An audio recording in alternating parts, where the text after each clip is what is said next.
Hi, my name is Morgan de Klerk and I'm a postdoc at University of Aberdeen. I'm working with Beth Scott for the Supergen workstream 1. And this talk is exploring how holistic marine spatial tool would enable an ecosystem-based strategic compensation measures framework. As defined by the UK Clean Power Plan in 2024, the government is aiming to produce almost 90 gigawatts of offshore wind energy by 2035.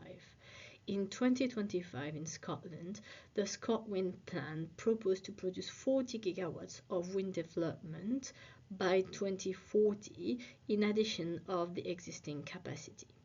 This led to the creation of a new marine sectoral plan. Given the rapid pace of the wind development, the new marine sectoral plan identified the need of amending the habitat regulation in order to enable more flexible and wider strategic compensation measures to compensate for adverse effects on the integrity of protected sites in the UK. But what are the compensatory measures? This figure shows the regulatory framework of the compensatory measures under the habitat regulation process within the UK and the Scottish offshore wind policy framework. Following screening for likely significant effects, projects undergo appropriate assessment. If a project is found to directly or indirectly adversely impact the integrity of a protected site, it may only proceed under derogation and use compensatory measures. The Library of Strategic Compensatory Measures hold the approved compensatory measures by DEFRA or the Scottish Minister.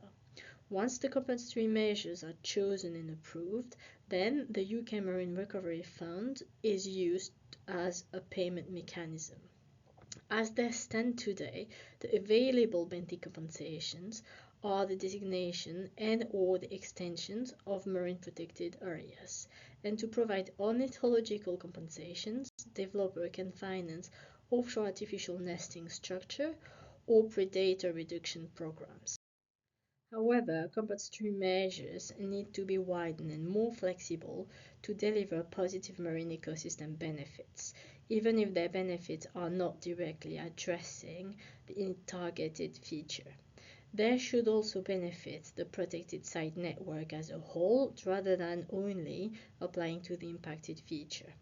Widened compensatory measures should also add value by targeting a similar feature to the impacted one or address large-scale pressures on the protected site network. Wider compensatory measures are defined by a hierarchical system. To illustrate the mechanism, we chose puffins as impacted feature. In the Tier 1 measure, if puffins are impacted, then the compensatory measure must apply to puffin by reducing predators, for example. In Tier 2 measures, if puffins are impacted, then the predator reduction can apply to razorbills at different sites, since razorbills are ecologically similar to puffins. In Tier 3 measures, water quality improvement program can be funded to deliver habitat restorations for impacted puffins to provide wide ecological benefits to the protected network.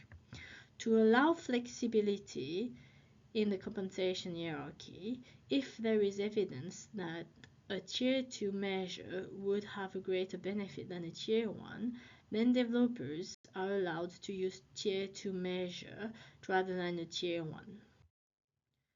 However, compensatory measures are not accounting for climate change, shifting spatial and temporal ecosystem baselines, nor the links between oceanographic drivers, fish and top predators, structuring the ecosystem dynamic. This gap could be addressed by simultaneously monitoring oceanographic changes generated by offshore wind productions and climate change, as well as their consequences on trophic interactions. Simultaneously monitoring below and above water ecosystem dynamic could be done using turbine nature inclusive design or kits collecting engineering and ecosystem data at the same time, such as the Blue Oracle autonomous buoy you can see on the slide.